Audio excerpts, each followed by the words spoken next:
Mən qocalar evindən danışanda, Bilgətdə yerləşən müharibə və əlillər üçün müharibə və əmək əlilləri üçün pansionat, qocalar evi. Çoxları mənə dedi ki, Sara xanım ehtiyatlı ol.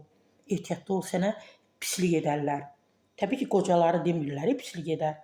Məhz kimlərin ki haqqında danışıram, onların haqqına girir, onlara çatası nələr var, əllərindən alırlar. O adamlar təbii ki, məni sevmirlər. Amma mən də deyirəm ki, Allahım məni qorusun. O qocaların duaları məni qorusun ki, onlardan artıq mənə xəbər gəlir ki, Sarı xanım çox sağ olun. Siz bunları açıqlama edirsiniz, açıq, aydın, cəsarətlə və deyəcəm. Yenə də deyəcəm. Mən neçə gündür bir sual düşündürür. Mən aldığım məlumata görə bu qocalar evindən bir neçə dəfə Respublika Narkoloji Mərkəzinə yaşlı, orada yaşayan sakinlərdən aparıblar. Ora bilirsiniz də nə mərkəzdir, narkomanlardır, içki alüdəçiləridir, uzun müddətli içirlər, ayrıla bilmirlər. Ailələri, doğmaları, nə bilim əzizləri gətirir o adamları müalicə olunmaq üçün ki, bu adamı biz spirtli içkidən ayıra bilmirik. Amma bu qocaların narkoloji dispanserə aidiyyəti var. Yəni onlar da mı içəndir, onlar da mı özlərini idarə edə bilmir, onlar da mı söyür, onlar da mı kiməsə söz atır? Qocalar evində, Bilgətdə yerləşən qocalar evində, qocalar evinin qocalarından başa düşdüm, ruhi dispanserə aparırlar Maçdağada. Milyon dəfə demişəm, hələ bugünə qədər cavab verməyiblər ki, Sara xanım yalandır. Çünki indi hal-hazırda olan müvəqqəti rəhbərdən əvvəl Samirə Mehdiyeva Azərbaycanda ilk etdi. Pula görə o kartları o qocaların əlindən almaq üçün götürdü, apardı onları bir-bir ilk. Respublikada ilki o etdi. Apardı, yerləşdirdi dispanserə, Maçdağda yerləşən ruhi dispanserə ki, kartdan o pullar çıxırdı və müalicəyə istifadə olundu. Nə bilim, iynəyə, dərmana, halbuki o dövlət müəssisəsidir. Orada bu qocaları pulsuz, ödənişsiz müalicə edirlər. Dövlət həmin Maçdağda yerləşən ruhi dispanseri maliyyələşdirir. Və mənə dedilər ki, Sarı xanım, siz inanın ki, qocalar evində, bunu da Samirə Mehdiyev edib. Quş quşduğundan oradan keçəndə mütləq xəbər verməlidir ki, mən qocalar evinin, pansionatın həyətinə girirəm.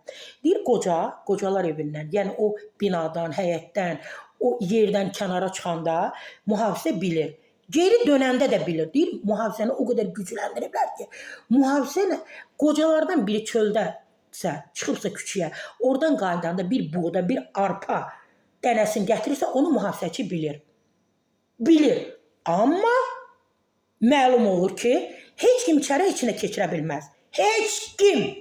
Məlum olur ki, oradakı qocalar spirtli içki qəbul edib, həmən də gəlib onları aparırlar narkoloji dispanser, Azərbaycan Respublikasının narkoloji dispanserinə, mərkəzə, digər şöbələrə, nə bilim, belə, əsas odur ki, aparırlar.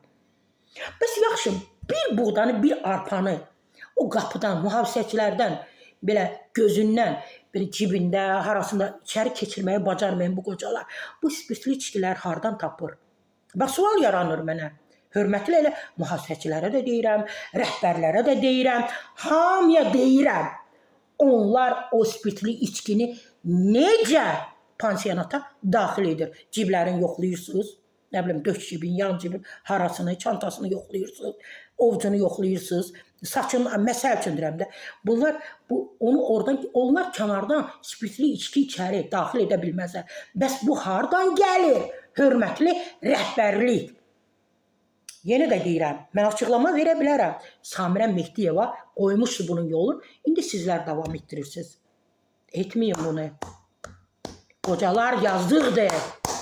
Qocalar yazıqdır. Allah sizi yazıq eləsin. Bu qocalar yazıqdır. Bu qocalar bədbəxtdir. Ona görə bədbəxtdir. Onlar gəlib düşüb ora sizin əlinizə.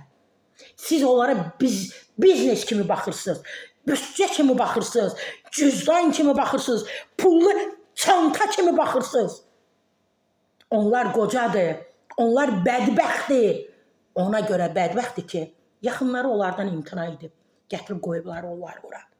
Təbii ki, cavab verəcəksiniz ki, qapıdan bir buğdanı, bir arpanın dənəsini içəri daxil edə bilməyən bu qocalar bu spirtli içkiləri hardan tapır? Sualıma cavab verin.